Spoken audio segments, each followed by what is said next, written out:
Hello guys, we are back with our next lecture. In this lecture, let us go through the next question. Okay, so this question belongs to GATE CSC 2014 set 2 guys.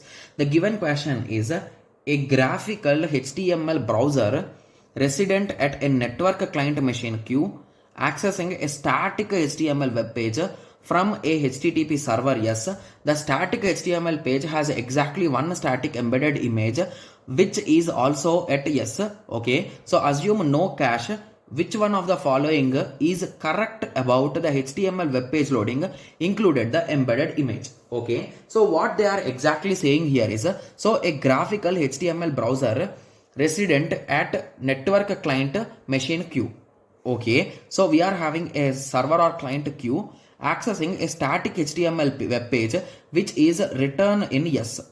Okay, so he is our client and he is our server. Okay, so he is requesting for a particular static web page which is having one embedded image. So basically here is our web page and here is our image. So assuming that there is no cache, and what is the correct statement they are asking? Okay, so Q needs to send two HTTP requests to yes, essentially each necessarily in a separate TCP connection to the server.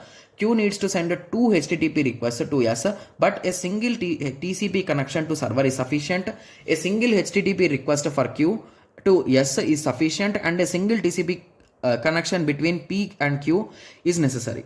Okay, a single HTTP connection required from Q and yes, okay, is sufficient, and this is possible without any TCP connection between Q and R. Okay, so the first thing that you should understand here is so they did not give any concept of persistent or non-persistent. So if it is a non-persistent, for each file we should maintain one connection, guys. But here they did not mention anything, and it is from the same server, right? Yes. So first I will connect, I will request twice. So I will request once for my particular HTML file or something file, and then I will request for my image. So with that understanding, I think we can eliminate option C and D from the list, right?